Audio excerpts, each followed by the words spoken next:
La vanité n'élève jamais la voix, elle n'a pas besoin de fracas, elle agit dans le silence de l'âme, là où l'homme se rassure, se justifie et se croit à l'abri.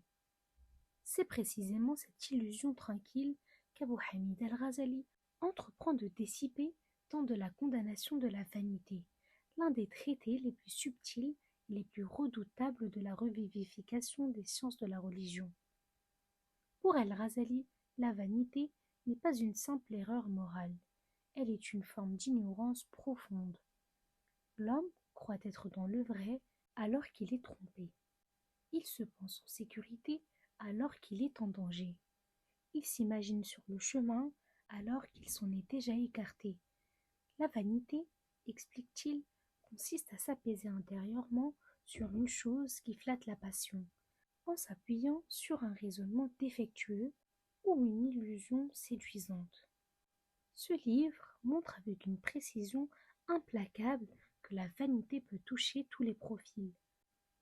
Le savant qui se rassure par son savoir sans se mettre en question, le dévot qui s'attache à des pratiques secondaires en négligeant l'essentiel, le croyant qui espère la miséricorde divine tout en persistant dans la désobéissance, le riche qui confond l'abondance avec l'honneur divine.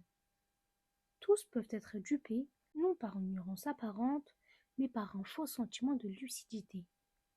El-Ghazali insiste sur une distinction décisive, la différence entre l'espoir et la vanité. L'espoir véritable pousse à l'action, à la réforme de soi, à la vigilance.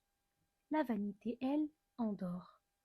Elle fait croire que l'on sera sauvé sans effort, pardonné sans repentir, élevé sans transformation. Celui qui se repose sur la seule générosité divine, tout en abandonnant les œuvres, est selon El-Ghazali semblable à un homme qui attend une récolte sans jamais avoir semé. L'une des analyses les plus frappantes de ce traité concerne la manière dont l'homme se trompe au sujet de Dieu lui-même.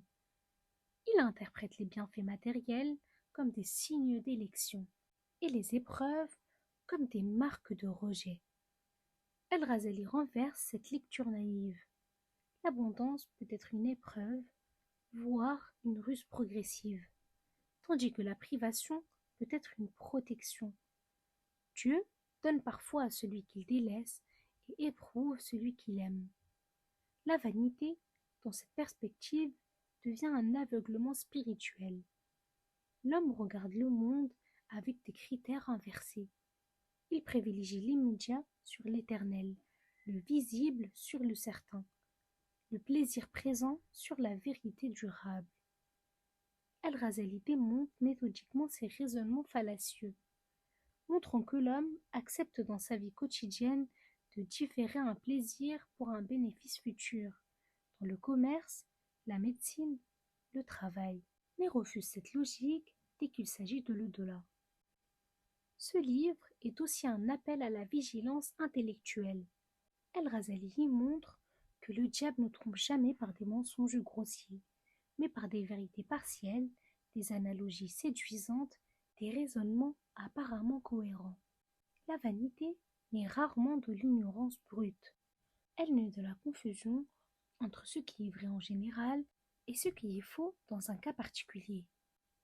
À mesure que le texte avance, une exigence se dégage, celle de la clairvoyance intérieure, la basira.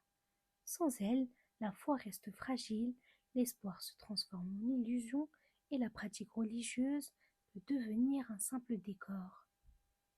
El-Ghazali rappelle que la réussite spirituelle repose sur l'alliance de la foi, de l'action et de la lucidité, et que toute rupture entre ces dimensions ouvre la porte à la vanité.